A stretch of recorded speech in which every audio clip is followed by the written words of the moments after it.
anos, com muita saúde, com muita vitalidade. Então, era uma comunidade com muita longevidade e saúde.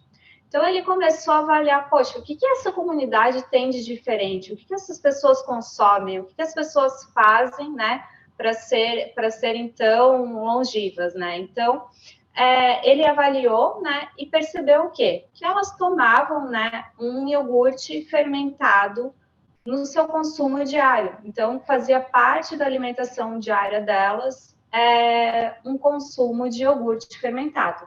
Então, dessa época já veio, né, o Lactobacillus bulgaricus, né, já veio justamente desse estudo que ele desenvolveu. Lá em 1907, ele já observou isso. Então, depois, em 1910, ele publicou um livro, né, O Prolongamento da Vida, é um livro muito interessante, muito legal, assim, pensando, né, que lá em 1910 ele já conseguiu, ele era uma pessoa muito visionária, né, a gente pensar que, pô, faz muito tempo ele já percebia que tinha algo, né, que estava fazendo a diferença e que a gente conseguia melhorar condições de saúde, né, e de longevidade, de salinidade, manipulando o microbioma intestinal. Então, lá atrás, ele já sabia que tinha bactérias que compunham, né, o nosso corpo, né, o nosso organismo.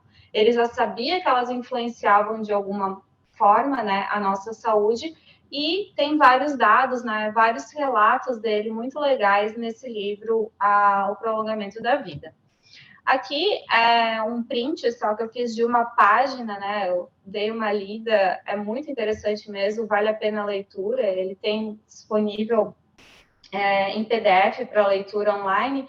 Então, aqui, né, eu só ressaltei essa página falando que naquele ano, né, em 1910, ele já sabia, né, que os bebês tinha alguma coisa de micro-organismos, que da onde que vinham, se estavam vindo da mãe, se eles já nasciam com alguma coisa de microbiota, né, no seu intestino. E já aparece, né, aqui eu não sei se vocês conseguem ver o meu mouse, mas bacilos bífidos. Aqui ele já até dá nome ao que tinha na microbiota desses bebês. Então, aqui bacilos bífidos, hoje, né, é a famosa Bifidobacterium bifidum. Então, é muito antigo, né, esse conceito de probióticos, e tudo isso só foi crescendo, mas demorou bastante, né, no mundo inteiro para ter estudos mais embasados, mais relevantes, para ter investimento, né, de valores mesmo, para a gente conseguir desenvolver o nosso conhecimento em torno da nossa microbiota. Então, em 2002, a Organização Mundial da Saúde lançou, né, um guideline para avaliação dos probióticos. Então, antes disso, né, não se tinha muitos padrões, né? Você avalia uma linhagem probiótica dessa forma, né, como uma receita. Então, muitas pessoas se baseavam em literatura, mas divergiam nas metodologias utilizadas. Então, a Organização Mundial da Saúde veio com esse guideline para padronizar isso, né? Lançaram o conceito, né, que é o mais difundido hoje, de probióticos, então micro-organismos vivos que, quando ingeridos em quantidades adequadas, conferem benefício à saúde do hospedeiro. Então, sempre aparece esse WHO 2002, então é baseado nesse guideline, né, da Organização Mundial da Saúde. Seguindo a cronologia, em 2007, iniciou-se o projeto Microbioma Humano. Qual que era o grande problema, né, que a gente tinha para saber o que tinha no nosso organismo, de que micro-organismos nós éramos compostos? O problema é que muitos dos micro-organismos que habitam o nosso corpo não são cultiváveis em laboratório. Então, o projeto Microbioma Humano, né, lá foi lançado com um consórcio de instituições, então foi um projeto, né, com um valor muito alto de investimento, então várias universidades e instituições se uniram para conseguir fazer o sequenciamento genético das bactérias que habitavam o nosso corpo. Então, através do sequenciamento, é que a gente conseguiu conhecer os nossos micro-organismos. Porque, tem um micro-organismo, por exemplo, específico no meu intestino, fazia-se coleta, plaqueava-se no laboratório e a gente não conseguia recuperar ele. Então, a microbiologia, nesse ponto, não nos permitia conhecer, né, todos os nossos micro-organismos. Então, eles avaliaram, né, pessoas saudáveis exclusivamente, né, nesse projeto, né, pegaram um padrão de população e mapearam, né, áreas principais do nosso corpo. Então, microbiota do intestino, microbiota da pele. Então, escolheram, né, locais para fazer coleta nessas pessoas saudáveis e iniciaram uma série de sequenciamentos, né, visando o quê, né? Avaliar como que essa microbiota, né, como o nosso microbioma influenciava, né, impactava na saúde e na doença consequentemente. Então, em 2012, os primeiros resultados desse projeto surgiram, né? Eles foram capa da Nature, então os nossos companheiros de viagem, né? Então, os primeiros resultados do projeto Microbioma Humano, né, apresentados, né, na revista. Então, vejam, né, um tempo longo de 2007 até 2012, mas foi um projeto muito complexo, mas que trouxe muitas informações, né, acerca da nossa microbiota intestinal e de outras microbiotas também, que eu já vou mostrar para vocês. Bom, aqui, né, um padrão que foi avaliado, então, vocês podem ver nessa imagem, né, por exemplo, ali, num bebê, né, quando ele é amamentado com leite materno, a gente tem ali um gráfico, vamos dizer, em pizza, né, as cores representam, né, os filos de bactérias que compõem a microbiota desse bebê. Então, as cores, cada cor, né, é um filo de bactérias, um grupo, né. Então, quando ele é alimentado com leite materno, ele tem um perfil de microbiota intestinal.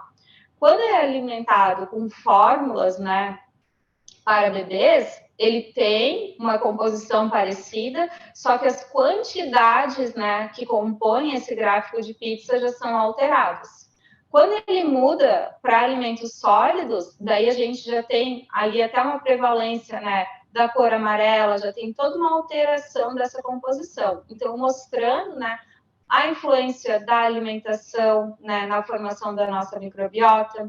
Ali, quando já está em crianças, tratamentos com antibióticos, né, quando as crianças são tratadas com muita recorrência com antibióticos, né, como que essa microbiota é alterada, má nutrição e o que seria um perfil de criança com microbiota saudável. Da mesma forma em adultos, né, saudáveis, obesos, né, essa questão de saudável e obeso, né, tem-se muitos modelos, né, em estudos em animais, para vocês terem uma ideia, já foi provado em pesquisas, né, de laboratório, que quando você utiliza um camundongo germe-free, que a gente fala, então a gente tem um camundongo estéril, e a gente vai lá, faz uma coleta de fezes, de microbiota de um camundongo obeso, e transfere para esse camundongo estéril, ele se torna um camundongo obeso. Só pela transferência, né, transferência fecal ou uma transferência, né, de swab, alguma coisa assim, com a microbiota, né, intestinal desses camundongos obesos, eu consigo transformar um rato que era normal, estéril, num rato obeso, um camundongo, desculpa, né. Então, a demonstração, né, da relevância, né, na saúde e na doença, né, que a microbiota tem sobre a nossa vida, e também ao longo do envelhecimento, né, que é normal, a gente também tem uma alteração na nossa microbiota, a gente vai perdendo, né, a diversidade, alguns grupos vão se tornando preponderantes.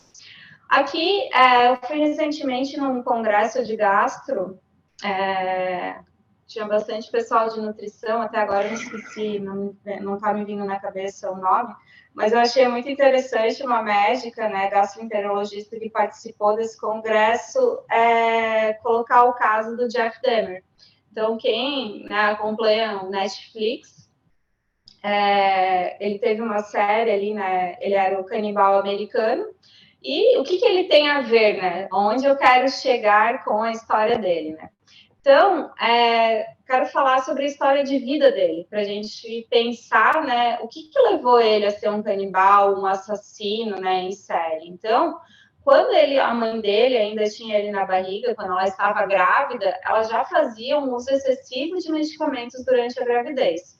então ela tinha problemas de depressão e outros transtornos, né? Ela fazia o uso, né, contínuo de medicamentos, inclusive tarja preta, ao longo da gravidez do Jeff. Depois, quando ele nasceu, né, a história fala, né, a história dele, que ele tinha infecções respiratórias recorrentes. Então, ele foi uma criança que, no início da sua vida, fez um uso recorrente de antibióticos.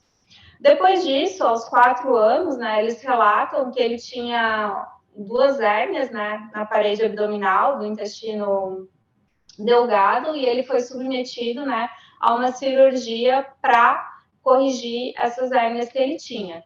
E os pais dele, né, na própria série, falam que depois da cirurgia ele mudou, ele era outra criança.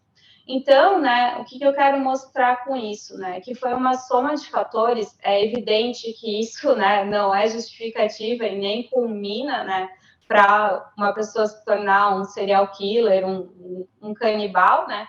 Mas, assim, com certeza ele teve uma microbiota completamente danificada, né? Desde a gravidez dele, o que ele recebeu da mãe já não era, né, uma microbiota saudável, certamente. Depois, né, uso excessivo de antibióticos, passar por uma cirurgia, e o ambiente onde ele vivia também, uma família com muito conflito, né, diário. Então, foi uma soma de fatores, né, e com certeza, né, conhecendo hoje o eixo intestino-cérebro, a gente tem certeza que isso teve alguma influência na vida dele. Novamente, foi isso que tornou ele um serial killer, um canibal? Não só isso, mas certamente, né, contribuiu, influenciou, né, a microbiota dele de alguma forma, né, no que ele se tornou. Então, em relação à suplementação, né, de probióticos, quais os gêneros mais utilizados, né? Então, a gente tem, né, diversos gêneros conhecidos e alguns são os mais famosos, né, os mais conhecidos popularmente para a suplementação. Aqui, nesse quadro, né, destacado em amarelo, eu listo os gêneros bacilos e lactobacilos. Ah, qual que é qual? O azul é bacilos, o roxinho é lactobacilos, como é que eu sei? Por imagem, a gente não consegue identificar, né? Ambos são bastonetes, então a morfologia deles é de bastonete, então tanto um quanto o outro poderia ser bacilos ou lactobacilos. Os bastonetes, né, variam em tamanho, em espessura, às vezes apresentam um pouco de curvatura, mas só morfologicamente, né, não é um padrão que a gente consegue fazer uma identificação de uma bactéria.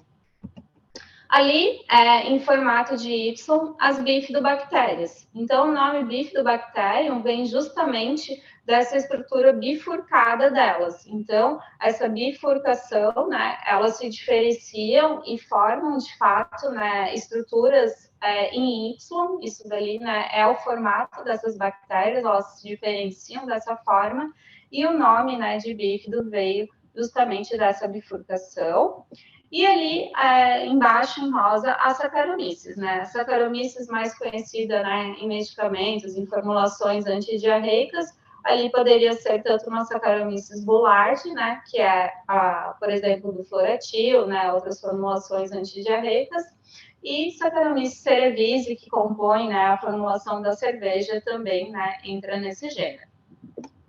Então, tenho vários gêneros, por que fazer combinações? Por que eu devo associar, por exemplo, uma bifidobactéria, um lactobacillus? O que justifica isso, né? Então, são as porções do nosso trato gastrointestinal que influenciam nisso. A gente não tem as mesmas bactérias, né, os mesmos gêneros ao longo do nosso trato. Eles variam. Então, cada um tem um lugar onde prefere viver. Então, aqui uma imagem só para vocês terem uma ideia, a população, né, bacteriana ao longo do nosso trato gastrointestinal aumenta à medida, né, que a gente chega na parte mais final do nosso trato. Então, a gente inicia, por exemplo, o estômago. Se a gente for pensar, não é um local bom para se viver. Ali eu tenho ácido, eu tenho enzimas, né, da minha digestão. Então, tem uma concentração de conteúdo de bactérias em torno de 10^3 UFC por grama. Quando eu vou para o intestino delgado, a quantidade já começa a aumentar. A porção inicial, mais proximal do intestino delgado, a gente tem que lembrar que tem o lançamento de sais biliares do duodeno. Então, vou ficar ali no duodeno recebendo uma chuva de sais biliares? Não, vou ir para as partes mais distais, né, do intestino. Então, ao longo do intestino grosso, né, já aumenta e consegue chegar a 10 na 11, por exemplo, unidades formadoras de colônia por conteúdo. Então, no geral, os lactobacilos, eles habitam mais o nosso intestino delgado. Por quê? Porque os lactobacilos são um pouco mais tolerantes à presença de oxigênio.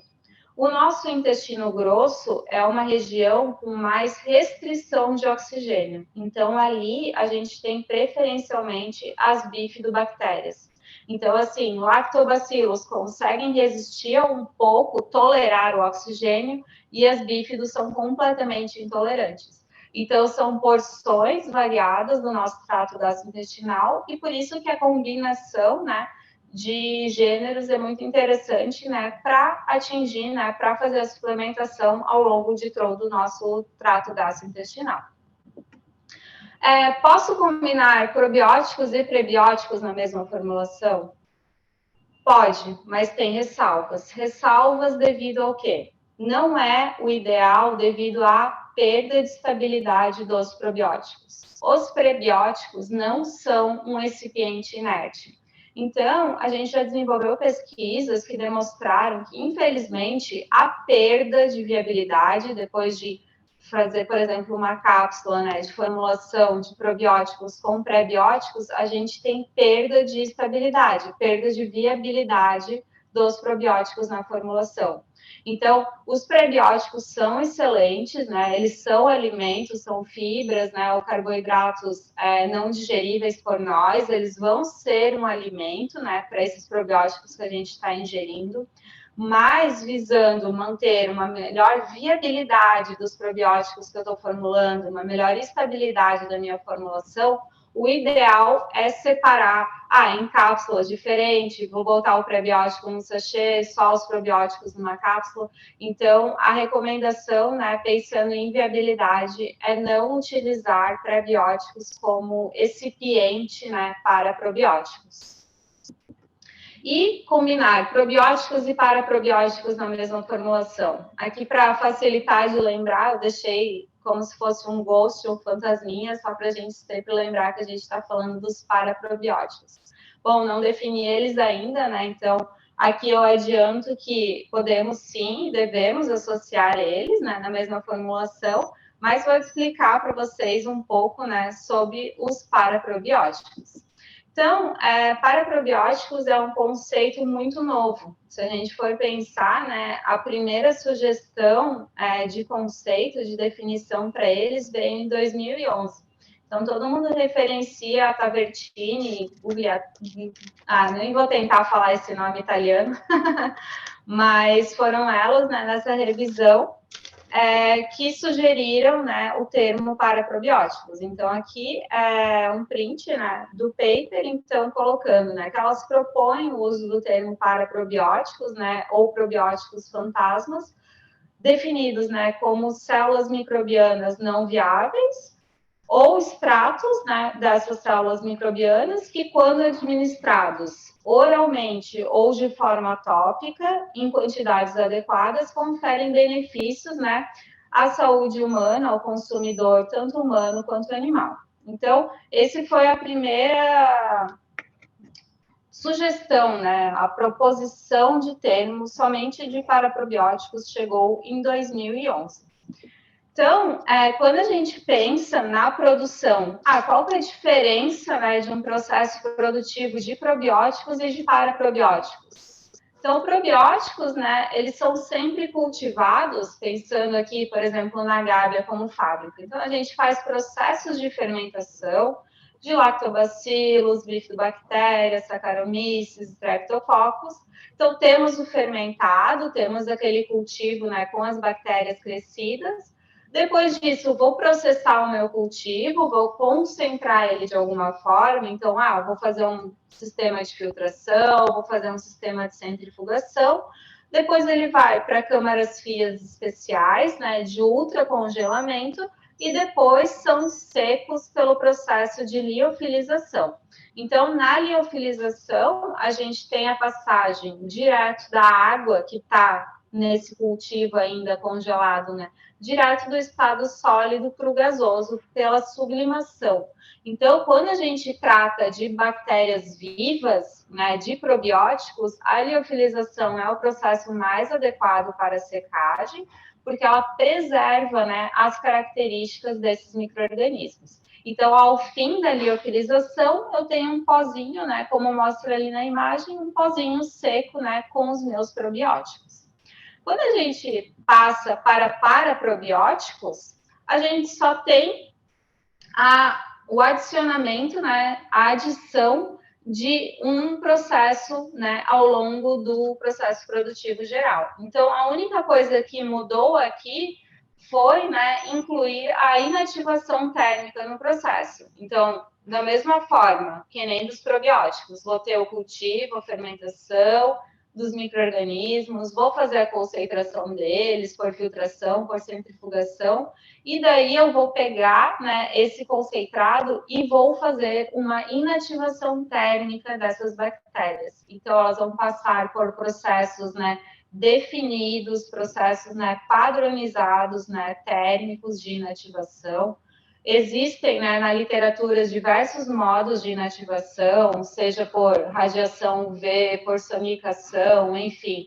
Aqui nós utilizamos a inativação térmica e é um dos processos, né, mais difundidos e utilizados. Depois disso, vou colocar o meu produto em congelamento e liofilização da mesma forma. Então, ao final do processo, né, meu controle de qualidade vai fazer aqui uma amostragem desse pozinho seco. Eu não posso ter o crescimento de bactérias para demonstrar que o meu processo de inativação térmica foi efetivo. Já no caso dos probióticos, a gente quer que dê positivo, né, de crescimento. Então, retomando aqui, só juntando, né, os termos, então, definição de paraprobióticos, micro-organismos inativados, né, e os seus componentes, extratos, né, que conferem benefícios à saúde. E, como que eles têm efeito, né, como os paraprobióticos têm efeito no nosso corpo, no nosso organismo?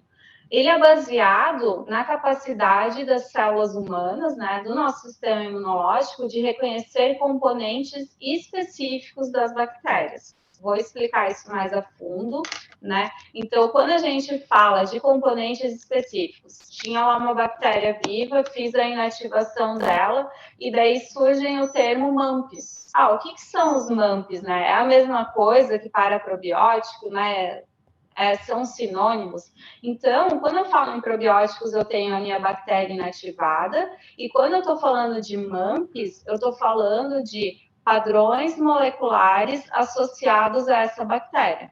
Então, ela tem constituintes específicos na parede celular dela, são MAMPs. Então, são padrões, né, que o nosso sistema imunológico vai reconhecer e vai gerar, né, um efeito, né, uma resposta em relação a isso. Então, são normalmente, né, compostos, né, proteicos estruturais da parede celular das bactérias. Então, aqui, né, os padrões moleculares, como eu falei aqui na esquerda, embaixo dos padrões, eu tenho um exemplo de bactéria. Essa bactéria aqui, só por curiosidade, né, ela tem o flagelo ali, que é tipo esse rabinho, tem umas fímbrias, isso é mais comum em bactérias patogênicas, tá? Mas eu só uso essa imagem para mostrar, né? Então, a parede, eu estou falando dessa camada externa dela. Aqui, na imagem à direita, então, tem diferença entre essa parede celular, né, em bactérias gram-positivas e gram-negativas. Então, quando eu estou falando de lactobacilos, de bifidobactérias, eu tenho a parede celular, né, de bactérias gram-positivas. Quando eu estou falando de gram-negativas, eu estou falando, por exemplo, de uma E. coli. E se vocês olharem, a estrutura dessa parede celular é completamente diferente entre uma bactéria gram-positiva e uma gram-negativa. E os padrões moleculares, né, os MAMPs, por exemplo, seriam frações do peptídeo glicano, que compõe a parede solar das gram-positivas, o ácido teicoico, que compõe aqui a parede das gram-positivas, e no caso, né, das gram-negativas, o mais relevante, né, que o nosso sistema imunológico conhece de longe, é o famoso lipopolissacarídeo, o LPS. Então, ele é comum, né, em parede de bactérias patogênicas e é reconhecido, né, a gente tem um receptor de reconhecimento específico, né, no nosso sistema imunológico para o lipopolissacarídeo, por exemplo. Então, são padrões moleculares diferentes, né, que a gente encontra na parede dessas bactérias e que vão gerar, né, a resposta de acordo com meu sistema imune está vendo que é uma bactéria boa, vou seguir por um caminho. Meu sistema imune está vendo que é uma bactéria patogênica, vai desencadear, né, outro tipo de resposta.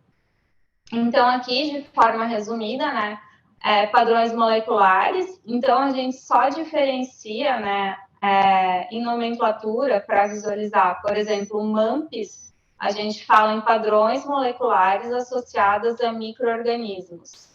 Quando a gente fala PAMPs, a gente está falando de micro-organismos patogênicos. É a mesma coisa, padrões moleculares associados a patógenos. Só para uma diferenciação de nomenclatura para falar, estou falando de padrão molecular de bactéria benéfica ou de bactéria patogênica. Então, né, os MAMPs, por exemplo, seria o peptídeo glicano, o ácido teicoico das gram-positivas, e aqui os PAMPs, o LPS, um exemplo. Então, a gente tem receptores celulares específicos, né? Seriam quais?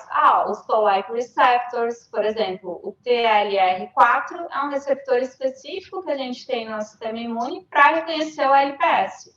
A LPS passou perto, já tem, né, a ligação e reconhecimento dele e desencadeamento de resposta imune. Então, esses padrões vão se ligar nos receptores celulares de células do sistema imune, vão fazer, né, vão causar uma ativação do sistema imune inato e desencadear uma resposta imune. E como eu falei para vocês, de acordo com o reconhecimento de padrão que vai ser feito, eles vão desencadear uma resposta imune, por exemplo, com citocinas pró-inflamatórias, com citocinas anti-inflamatórias, né? Vão fazer um recrutamento de sistema imunológico, ou vão ver que, não, são bactérias benéficas, então não preciso fazer um recrutamento, né? Eu não preciso matar elas. Então, são detalhes químicos nesses MAMPs, nesses PAMPs, né? O nosso sistema imune reconhece diferença, né? Por exemplo, tem 3 aminoácidos diferentes em uma molécula específica, né? Que varia entre bactérias patogênicas e bactérias benéficas. Então, esses 3 aminoácidos diferentes, ali a gente já sabe, não, é boa, é ruim. Então, são detalhes químicos, né, de composição nos MAMPs, né, que o nosso corpo já está apto a reconhecer, né, e gerar consequências imunológicas, né, diferentes. Porque se a gente tomasse probiótico e tivesse aumento de citocinas pró-inflamatórias, ninguém ia ficar tomando isso, né? Então, porque como é que ele sabe que eu estou tomando um probiótico e não uma E. coli, né? Então, são esses padrões e, a partir disso, né, a gente tem o desencadeamento de respostas específicas. Bom, benefícios da suplementação com paraprobióticos. Aqui eles têm, né, um pouco do que a gente já tem na literatura, né? Então, como eu falei para vocês, o conceito veio só a partir de 2011, então são estudos mais novos, né, que ainda estão sendo feitos, mas já tem, né, tanto pesquisas que a gente desenvolveu aqui no nosso grupo de pesquisa da Gábia, quanto em revisão de literatura. Benefícios como manutenção da barreira intestinal, modulação da inflamação, modulação da microbiota, modulação do sistema imune, atividade antioxidante e até atividade antitumoral já é associada, né, ao consumo dos paraprobióticos. Então, em resumo, né, aqui nessa imagem, a gente tem os benefícios dos probióticos, mas eu quero mostrar para vocês, né, com isso, que são a associação, né, traz benefícios convergentes. Então, tem coisas que só os probióticos vão nos fornecer e tem coisas que os paraprobióticos vão nos fornecer. Então, a associação deles, né, é uma associação benéfica porque elas fazem uma composição de benefícios para o nosso corpo. Então, ali em cima eu tenho probióticos, né? Então, alguns benefícios, né, já conhecidos. Eles produzem bacteriocinas, que são como se fossem antibióticos naturais, que vão atuar ali no lúmen do nosso intestino. Tem a produção de ácido, então, estou tomando um lactobacillus, ele vai produzir ácido lático, ele vai deixar o pH mais ácido no meu intestino, isso é bom contra a atividade de bactérias patogênicas. Vai produzir ácidos graxos de cadeia curta, que são alimento, né, que são benéficos para os nossos enterócitos. Vai produzir, auxiliar, né, estimular a produção de mucina. Então, esses benefícios, né, associados aos probióticos. Além disso, né, eles vão evitar, né, a translocação de patógenos. Então, eu estou com uma E. coli circundante no meu lúmen do meu intestino. Então, reforçando o efeito barreira, tendo a atividade, né, de inibição contra patógenos, lançando bacteriocinas, ácidos, ele vai ajudar, né, a evitar que essa E. coli consiga passar do lúmen do nosso intestino para dentro do nosso corpo e entrar em corrente sistêmica. Outra questão, né, estímulo de células do sistema imune. Então, ele faz um estímulo de células dendríticas e o estímulo delas vai culminar, por exemplo, na síntese, né, na formação de imunoglobulina A, que vai ser novamente, né, solta, enviada, né, para o lúmen do nosso intestino. Então, o IgA vai ser produzido e vai ficar ali na mucosa intestinal. Então, para que é bom, né, ter IgA ali sobrando? Qualquer coisinha que aparecer, o IgA já vai estar ali pronto para ver, ele já vai estar produzido. Então, ele faz uma imunomodulação positiva, né, na síntese de imunoglobulinas, por exemplo. Além disso, né, vias de sinalização, então a influência, né, dos probióticos em vias de sinalização, então ele vai modular o padrão de citocinas que vai ser produzido, vai ser citocina inflamatória, vai ser citocina anti-inflamatória, então tudo isso, né, são efeitos atribuídos aos probióticos, mas se vocês lembrarem do que eu acabei de falar no slide anterior, então modulação do sistema imune, imunomodulação, padrão de citocinas inflamatórias, também são benefícios atribuídos aos paraprobióticos. Então, né, os paraprobióticos não vão conseguir fazer uma síntese de ácidos, de bacteriocinas, de ácidos graxos de cadeia curta, porque eles já estão inativados. Então, a bactéria precisa estar viva para isso. Então, nós precisamos dos probióticos, né, para fazer essa síntese, para estar ali no nosso intestino, povoando, né, competindo de local contra bactérias patogênicas.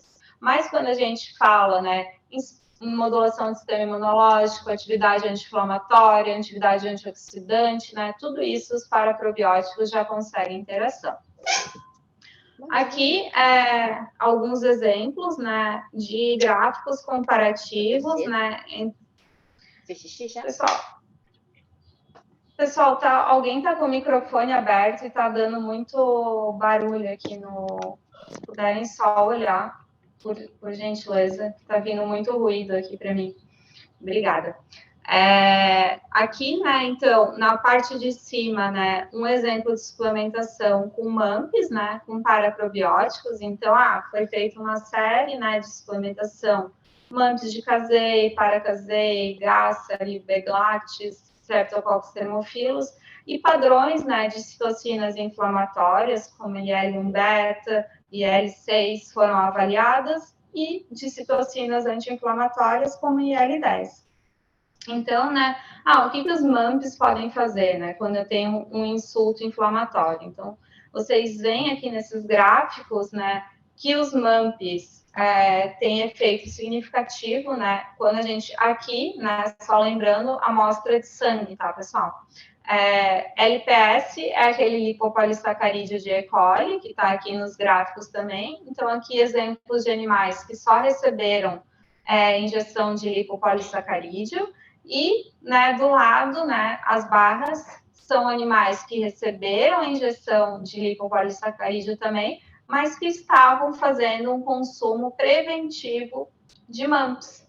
Então, a gente vê, por exemplo, que os MAMPs têm efeito na modulação de citocinas pró-inflamatórias. Então, eles conseguiram, né, reduzir a produção de IL-1 beta. Eles também tiveram efeitos significativos sobre a redução, né, de IL-6 e conseguiram melhorar a produção, né, ter efeitos sobre a produção de uma citocina anti-inflamatória, que é a IL-10. Na parte de baixo do gráfico, vocês já veem, a gente não tem todos os micro-organismos conforme testados com os MAMPs, mas alguns deles, né?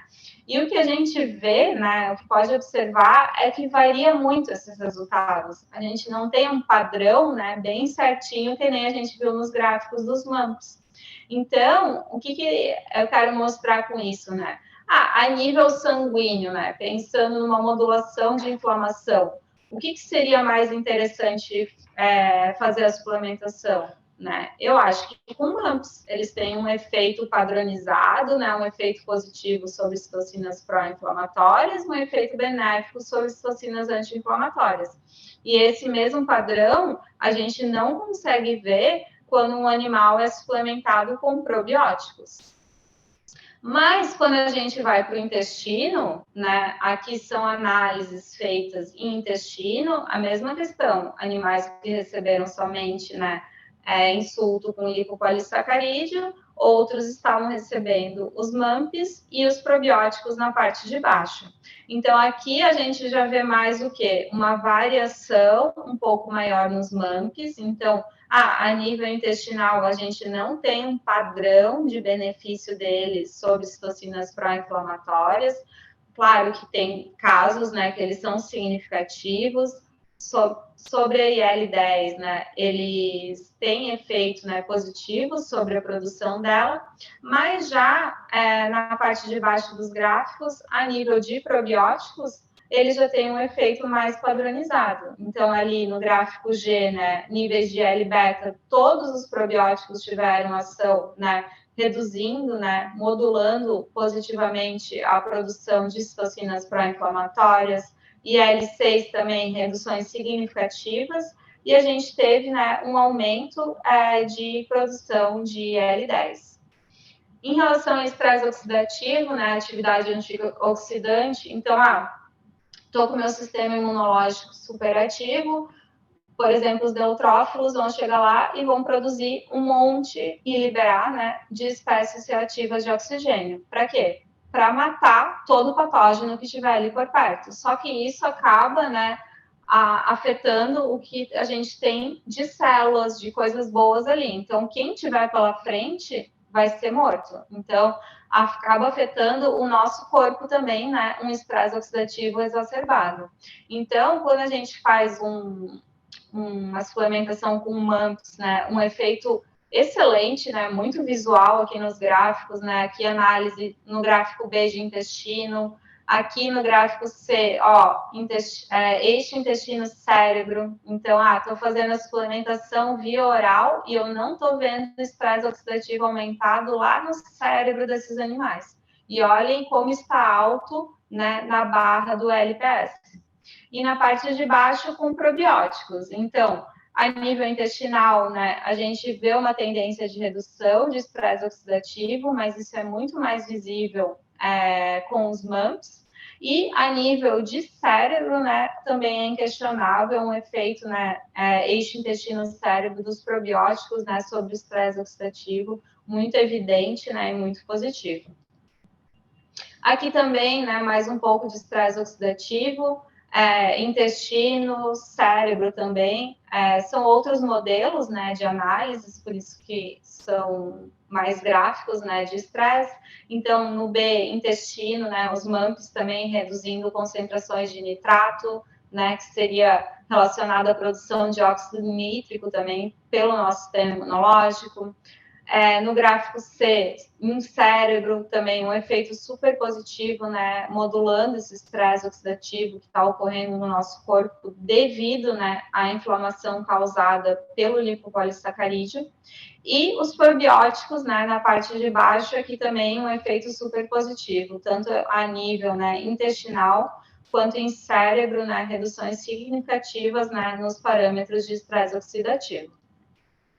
Aqui, oxidação de membranas, né, de lipídios. Então, estou oxidando membranas, lipídios. O que isso quer dizer, né? Então, se eu estou com um nível alto de oxidação lipídica, todas as células, né, que estão circundantes naquela área onde está ocorrendo esse estresse oxidativo, estão tendo as suas membranas degradadas. Então, né, um exemplo, estou avaliando o intestino que está com alto nível de estresse oxidativo, né, de oxidação de membranas. As membranas dos meus enterócitos, por exemplo, estão sendo agredidas, né, fortemente, e estão sendo destruídas.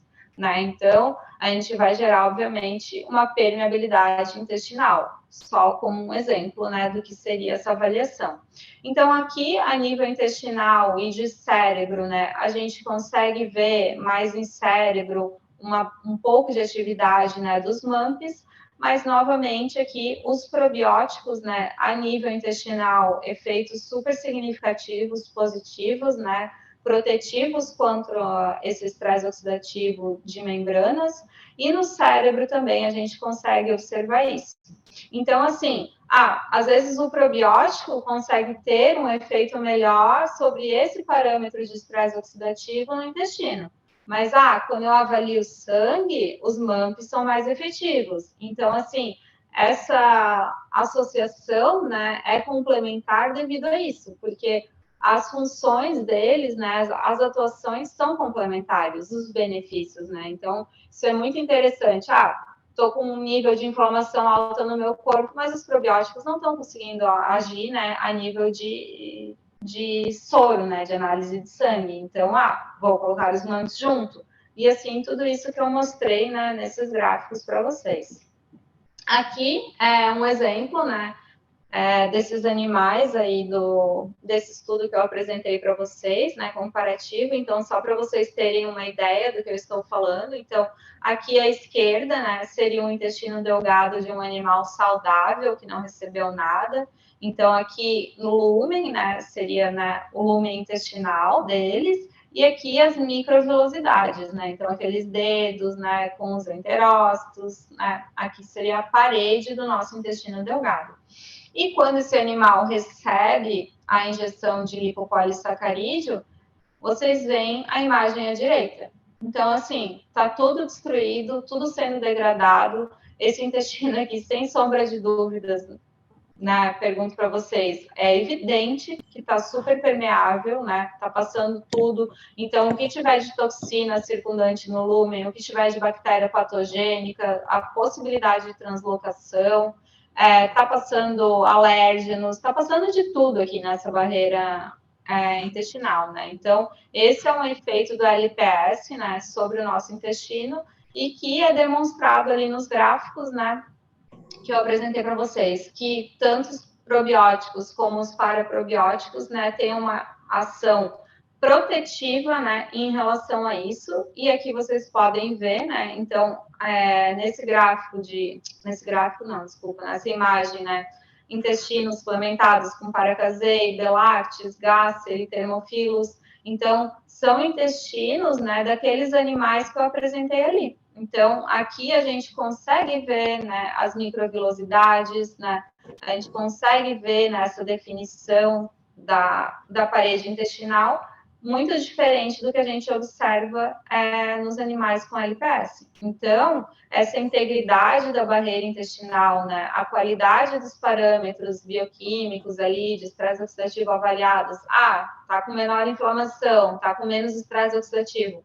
Tudo isso, né, está sendo mostrado nessas imagens aqui de integridade, né, intestinal que os probióticos e paraprobióticos conseguiram, né, preventivamente dar para esses animais. Um pouco de características dos ingredientes e formas farmacêuticas, né? Então, tenho ali, sei que é bom, né, utilizar probióticos, paraprobióticos, mas como que eu devo, né, colocar eles em formas farmacêuticas, o que é melhor, um comprimido, uma solução em gotas. Então, né, um exemplo, né, por exemplo, do que chega para vocês, né, os produtos saem, né, com 10 elevado a 11 UFC por grama, E as doses, né, claro que variam, né, mas usualmente, né, 10 e 9, né, 1 bi, 2 bi UFC por porção por dia. Então, eu vou pegar ali 20 miligramas, né, pensando numa porção só, né, e vou colocar isso dentro de onde? De uma cápsula, de uma fórmula líquida, de uma fórmula sólida. Então, dentro das fórmulas sólidas, né, pensando comprimidos e cápsulas, aqui eu volto àquela questão. Tentem, né, utilizar recipientes inertes, né, com baixa atividade de água, com baixa umidade. Por quê? Porque isso vai garantir uma melhor estabilidade dos probióticos vivos dentro da formulação. Né? Quando a gente utiliza alguns tipos de recipientes, né, que não são inertes, a gente acaba tendo perda de viabilidade desses probióticos. Então, controlar, né, umidade em salas de mistura, de invase desses comprimidos, dessas cápsulas. Também cuidar na embalagem que eu estou utilizando. Então, ali, estou fazendo um pote, né, com cápsulas de gelatina ou cápsulas vegetais, né, colocar a sílica, manter, né, o pote bem fechado, tudo isso é fundamental, né, para eu garantir a estabilidade da minha formulação. Uma dúvida que chega muito, né, é se eu preciso utilizar cápsulas gastroresistentes ou não. Então, assim, quando a gente fala em probióticos, né, a gente está falando em bactérias que, obrigatoriamente, por si só, devem resistir ao nosso trato gastrointestinal. Então, o uso de cápsulas gastroresistentes não é necessário. Se quiser utilizar, ok, não tem problema nenhum. Mas, né, os micro-organismos, as bactérias, por si só, elas têm que resistir às nossas enzimas, né, presentes na boca, salivares, elas têm que resistir à acidez que a gente tem no estômago, elas têm que resistir aos sais biliares que são lançados no duodeno. Então, isso são características obrigatórias, né, e que devem ser avaliadas, né, a Gábia, como fabricante, avalia isso e assegura, né, então, são estudos que são feitos, né, in vitro, em laboratório, com as linhagens e que demonstram isso. Então, o uso, né, caso queiram, é possível, sem problemas, mas não é uma questão, né, obrigatória, necessária. Em relação a fórmulas líquidas, né, base água, então, fórmulas líquidas, infelizmente, né, os lactobacilos e bifidobactérias, eles não são estáveis em fórmulas líquidas. Então, a única formulação em base líquida, né, que a gente consegue fazer, por exemplo, em flaconetes ou shots, né, são de bacilos. Né? Aqui, fórmulas líquidas que vão ficar prontas, né, em fórmula líquida. Quero fazer um shot, por exemplo, de lactobacilos. Vai dissolver na água e ter um consumo imediato, tá tudo certo. A única coisa é que eu não posso armazenar, né, ele dentro de um flaconete ao longo do tempo, porque lactobacilos e bífido não têm estabilidade para isso. Então, as fórmulas líquidas, né, que são direcionadas para lactobacilos, né, tem produtos comerciais com isso, né, em farmácias, então, base oleosa. Quero incluir um lactobacilos em gotas, né, vou utilizar, por exemplo, um óleo de girassol, posso associar ele com um triglicerídeos de cadeia média e fazer essa formulação, né, dentro de um frasquinho âmbar, também tentar, né, fazer volumes menores para evitar, né, a exposição a calor, a umidade. Então, tudo isso, né, vai preservar melhor a estabilidade desse produto. Bom, e aqui, né, a área de paraprobióticos para uso tópico. Então, linha skincare, como eu falei para vocês, é uma novidade, né, ela está vindo muito forte no mercado internacional. Os paraprobióticos vêm sendo, né, extensivamente utilizados para isso. E eu gostaria de apresentar, então, um pouquinho, né, sobre isso para vocês. Então, a pele, né, a gente tem que pensar como se fosse a parede do nosso intestino. Ela forma, né, um limite estrutural, uma interface. Então, aqui, né, fazendo uma comparação com o intestino, né, ali o lúmen, né, a parede intestinal seria essa interface entre o meio externo e interno, e aqui, da mesma forma, a pele forma essa interface. E ela atua, né, de forma imune, ela ativamente tem um sistema imune ativo nela, tem funções neurosensoriais, metabólicas, proteção contra infecções, então uma série de atribuições, né, à pele.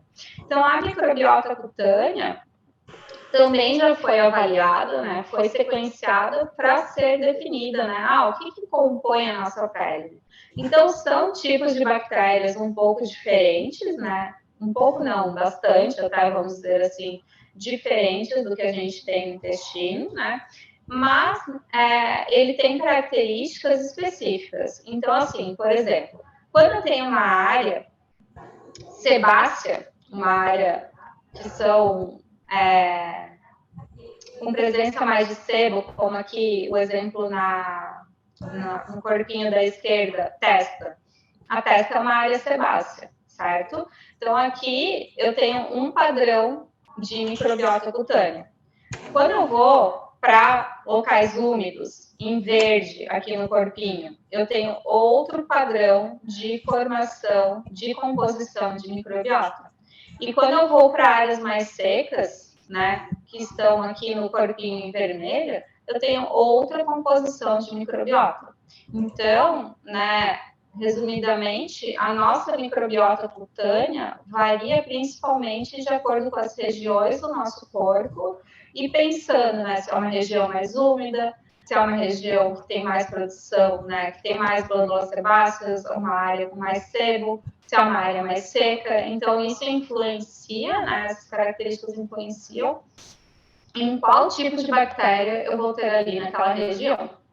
E o que é muito estudado, né, em relação a probióticos, tanto o consumo oral quanto os paraprobióticos de uso tópico, são doenças, né, de pele ou condições de pele, como que tem como base, né, tem em comum que, normalmente, todas elas apresentam a função barreira comprometida. Então, aqui eu não estou mais falando em barreira intestinal, estou falando em barreira da pele, né, a barreira cutânea está comprometida, tem um aumento, né, de citocinas inflamatórias no local, tem um aumento de estresse oxidativo, tem danos oxidativos a lipídios e proteínas. Então, esses problemas aqui, né, essas condições são comuns, né, a todos os tipos de doenças, né, ou condições de pele, como dermatite atópica, psoríase, vou mostrar mais umas à frente. Então, cada uma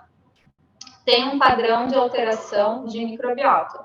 Então, aqui, por exemplo, na dermatite atópica, que é a primeira do quadro, eu tenho um aumento de Staphylococcus aureus. Então, ela está normalmente na nossa pele, já, ela é um habitante, só que no caso de dermatite atópica, ela se sobressai. Então, depois disso, a malacésia vai cair, a tinobactéria. Então, tudo isso já foi mapeado com base em estudos, né? O que cada condição, o que cada doença, né, de pele tem de características de alteração no microbioma. De psoríase, ali embaixo, né, aumento de streptococcus, queda de propionibacterium, aumento de malacésia. Aqui, malacésia chama atenção, é um fungo, ele é um tipo de levedura que também causa a caspa. Então, assim, são constituintes diferentes, né, que às vezes são muito problemáticos e difíceis de serem tratados e controlados. Na acne, a gente tem aumento tanto de Staphylococcus aureus como de epidermidis, Propionibacterium acnes, né, a P. acnes é a mais famosa, é o que domina uma pele com acne. Rosácea, né, aumento de Demodex, aumento de Staphylococcus. E na dermatite seborreica e caspa, a malacésia, né, tem a prevalência. Então, malacésia é um dos principais micro-organismos que estão ali. Então, isso, né, qual foi a ideia desses trabalhos que fizeram isso? Né? Foi mapear, né, o que compõe a microbiota de uma pele saudável e de uma pele que está numa condição não saudável e buscar tratamentos para isso, né? Como que eu vou avaliar uma acne, preciso agir contra a P. acnes. Então, vou testar o que é eficiente sobre os micro-organismos que estão, né, mais evidentes nesses problemas que eu tenho que enfrentar. Então, aqui, alguns exemplos, né, de cremes que já estão no mercado, como eu falei, lá fora, né, eles estão bem mais fortes. Aqui da Clinique, um exemplo, né, para peles com tendência à vermelhidão. Se vocês verem ali no rótulo desse potinho, né, com Microbiome Technology. Então, esse é um apelo muito forte, né, que está vindo de tendência em uso tópico. Então, trazer os probióticos para o rótulo, trazer a palavra microbioma, né? E eles são facilmente formulados, né, em farmácias. Isso, né, já vou apresentar para vocês também. Então, aqui, um outro exemplo também que está muito forte é para crianças, né? Então, essa marca, por exemplo, ela tem toda uma linha para bebês, para crianças alérgicas, atópicas, né? Eles fazem o uso de paraprobióticos na formulação deles, né? Em especial, Streptococcus thermophilus, o Neoimmuno ilus, né? E, poxa, é só vocês entrarem no Instagram, né? Verem depoimentos de mães, principalmente, né? Minha filha estava com uma dermatite atópica terrível, muito forte, né? Passa esses cremes, né? Eles são livres de produtos químicos, né? Na formulação, e tem basicamente os paraprobióticos, né? Para atuar contra essas condições de pele, e efeitos muito positivos, né? E por isso que eles estão crescendo muito, né? E ganhando mercado. Aqui um outro exemplo, formulação oral, pensando, né, na pele. Então, aqui, claro, é um produto, né, de farmácia, né, de indústria farmacêutica, mas pode também, né, um exemplo muito interessante para ser feito, né. Então, eles fizeram no blister, Lactobacillus acidófilos e Bifidobacterium lactis compõem, né, uma das cores dos comprimidos, e deixaram suplementos de vitaminas e minerais separados no comprimido, né? Então, você toma cada um, né? Um verde e um branquinho, então você está suplementando vitaminas, minerais e está tomando probióticos também. Então, via oral, pensando principalmente, né, em tratamento tópico e melhora da acne, por exemplo, no caso desse produto. Quando vocês olharem produtos comerciais, né, que tenham paraprobióticos na sua formulação, vocês não vão ver normalmente escrito paraprobiótico de lactobacillus ou alguma coisa assim. Então, nos cosméticos, né, a gente tem o que se fala de INCI name, então são nomes padrões, né, de ingredientes. E quando a gente fala de paraprobióticos de lactobacillus, são lactobacillus fermentolysates. Então, a gente vai ler, né, a composição do rótulo do produto e é isso que vai constar. Ele não precisa discriminar, né, se é de um acidófilo, se é de um caseína, etc. Ele só vai colocar, né, que é um paraprobiótico imunizado de lactobacillus. Da mesma forma para bifidobactéria, então, né, o ensinei aqui bifidobacterium, né, para bifidobactérias em composição de cosméticos. Saccharomyces também, Saccharomyces tem muitos trabalhos já sendo feito com ela. Além das Saccharomyces, né, um outro composto bioativo, né, fugindo um pouco de probióticos e paraprobióticos, mas muito interessante, né, com resultados super benéficos em aplicação tópica, são as beta-glucanas, né. O mercado já está chamando elas de um novo ácido hialurônico. Então, pelo efeito, né, de hidratação, de humectação que elas têm na pele, então, muitos cremes hidratantes estão incluindo as beta-glucanas para formulações de uso tópico. E aqui alguns benefícios, né? Então, formulações pro-aging, anti-aging, isso daqui foram alguns trabalhos que a gente desenvolveu, inclusive aqui na Gabi, mas isso também tem muita literatura, né? Tem muita pesquisa já disponível em bancos de dados. Então, por exemplo, pensando em pro-aging, anti-aging, fizemos análises com neoimuno L-Gasseri, né? Então, verificamos, né, capaz de melhorar o restabelecimento da função barreira, ação anti-inflamatória, antioxidante, melhora de microbioma cutâneo. Então, assim, tudo isso, se vocês lembrarem, né, são problemas que a gente tem, né, numa dermatite atópica, numa psoríase, então são condições comuns, né, em todos esses problemas, em todas essas doenças, né, que a gente tem de pele.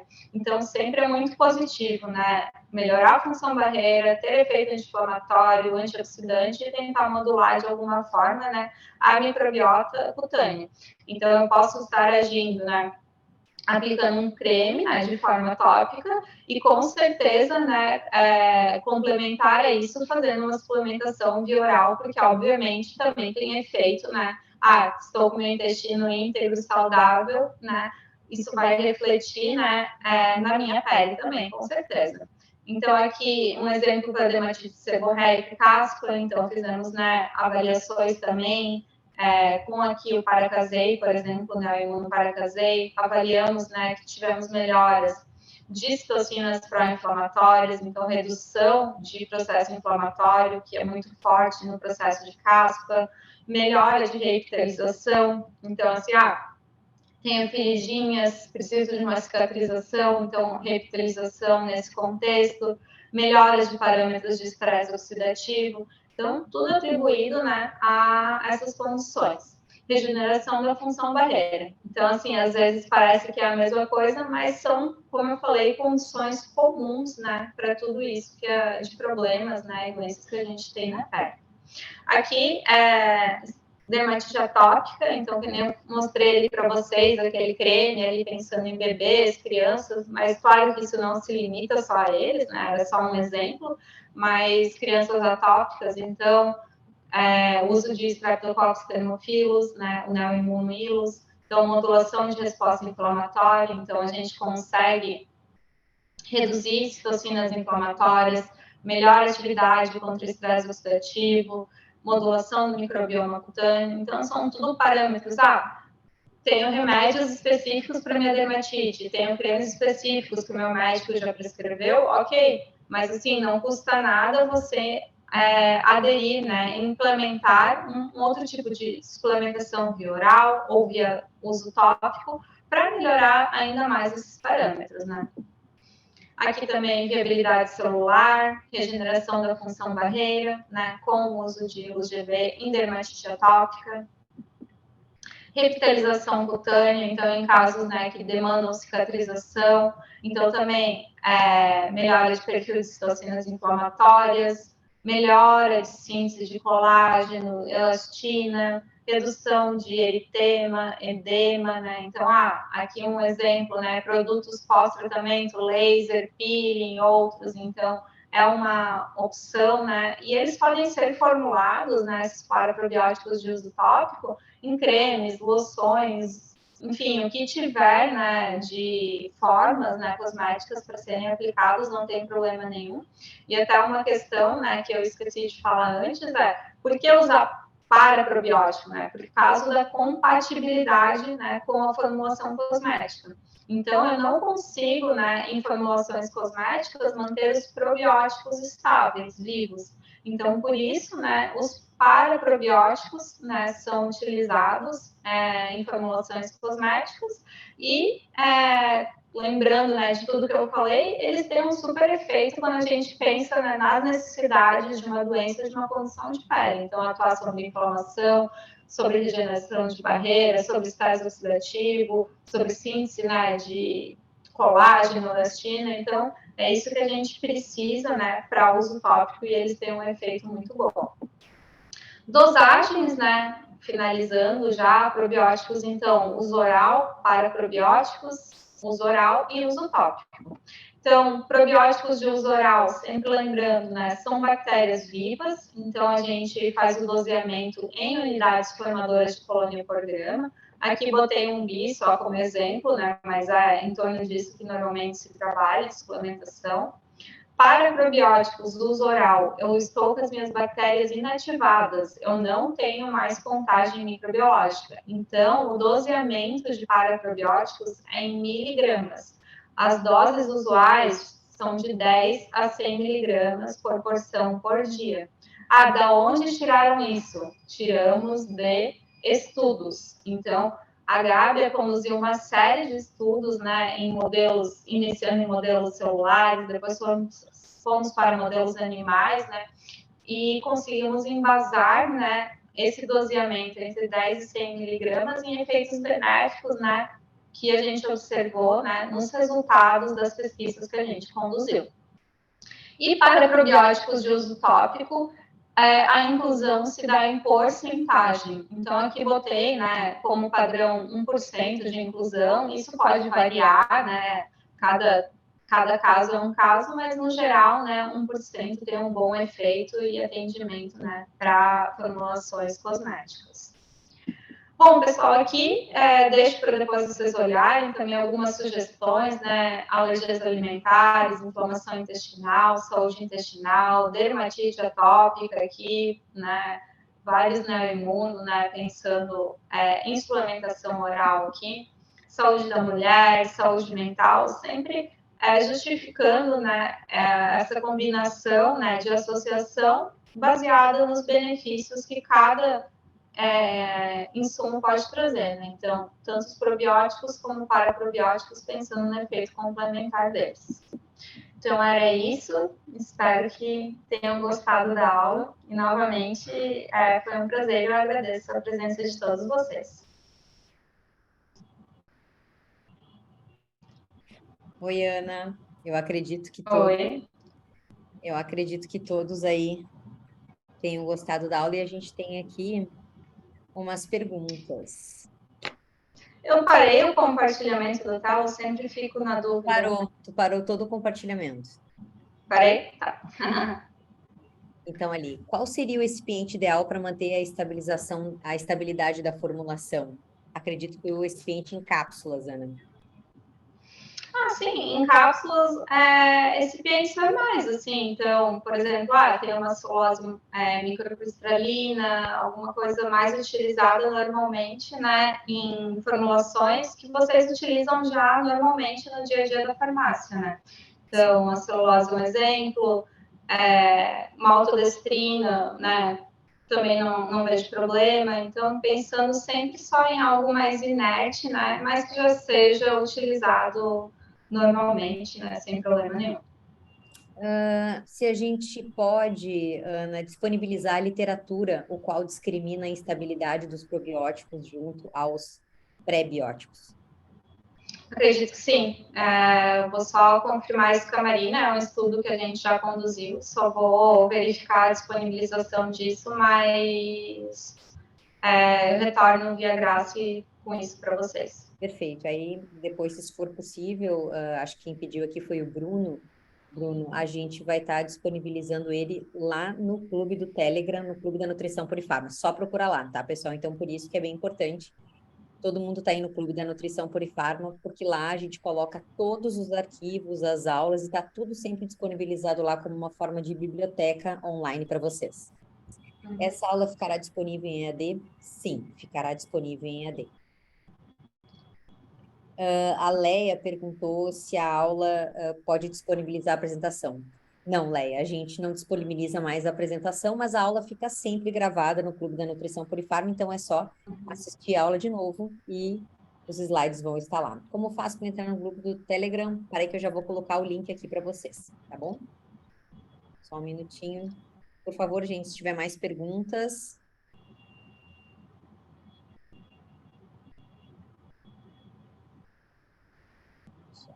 Puxar o link aqui.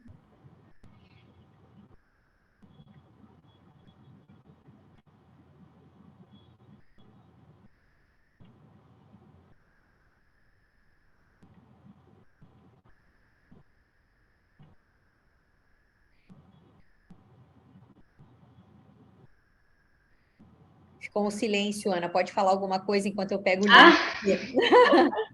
Pode ir falando no lugar aí. Não, estava até retomando o fôlego.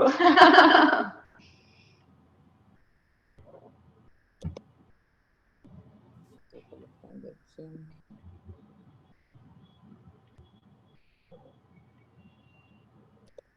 Não só, então, né, falando mais em relação a essa questão ali dos recipientes, né, ideais,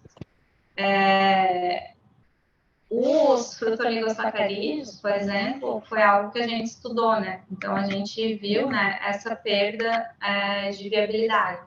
Então, como fugir disso e ir para outro tipo de recipiente, né? Então, tenho que pensar se vou colocar minha formulação num sachê, né? Ou se vai ser em cápsulas. Com base nisso, né, pensar em recipientes, né, que a gente tem de opção para formulações, né, solúveis ou insolúveis, e avaliar sempre, né, se possível, tem algum maltodestrina, amidos, né, são combinados muitas vezes em formulações, inclusive de cápsulas, né, a gente consegue uma estabilidade melhor.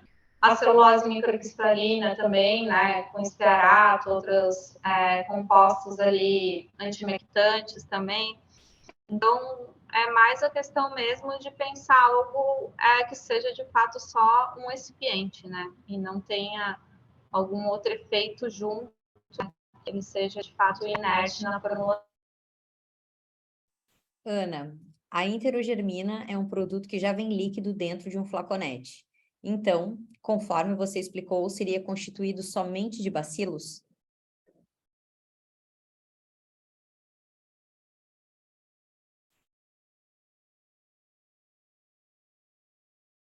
Ana, a gente não está discutindo. Ok.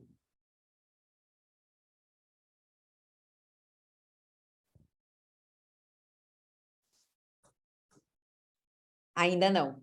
Ainda não estamos discutindo. Para eu entrar para o link do Telegram, eu entro aqui, mas aí não vai, você tá vendo? É porque eu acho que você não tem no Telegram no computador. Não, tem só.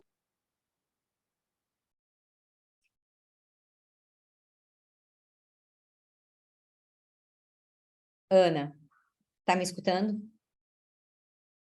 Nós não estamos discutindo agora. Tenta colocar o som direto no computador e não nos fones. Desliga os fones.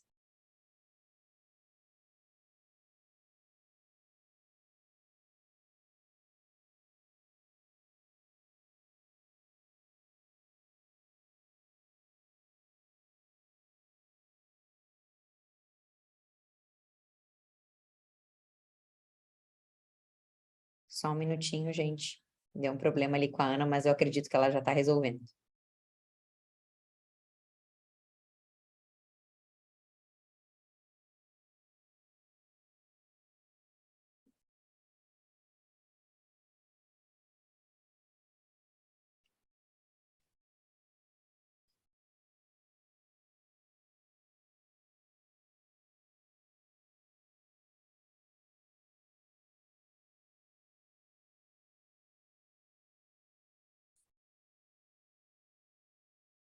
Ana, eu vou responder por você e me corrige com um aceno de mão se eu estiver errada, tá?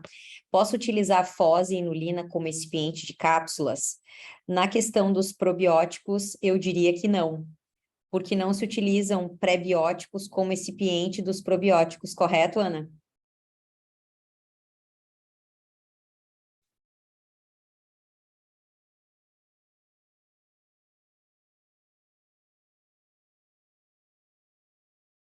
Acho que ela saiu para entrar de novo, gente. Só um minutinho.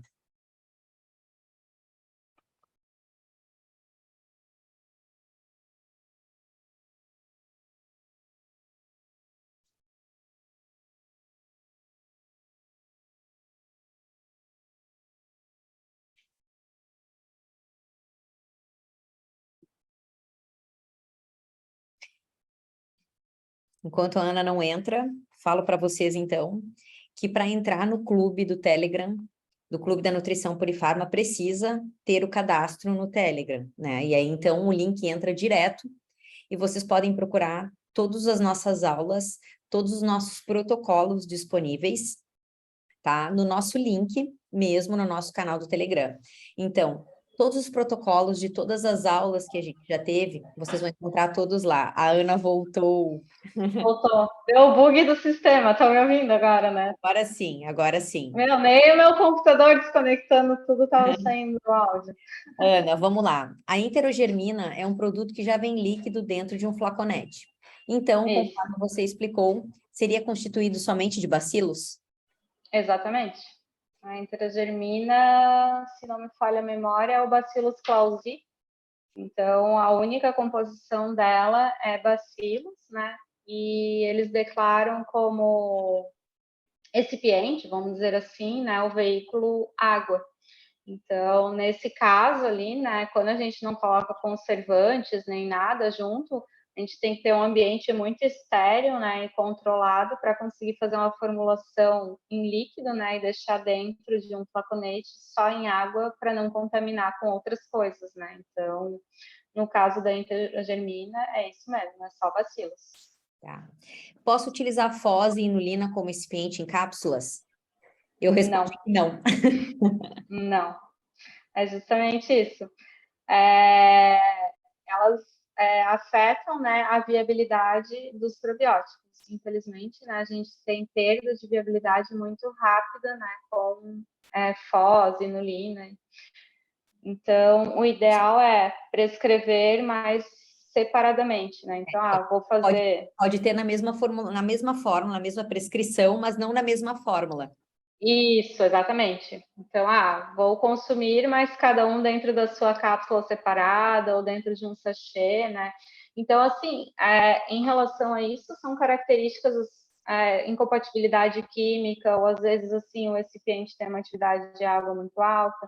Então, dizer exatamente, né? Isso pode, isso não pode, é uma avaliação, né, que tem que ser feita, mas no geral, né, foz a gente já avaliou e tem perda de viabilidade bem rápida, né? Então, o ideal é prescrever, mas separar na fórmula.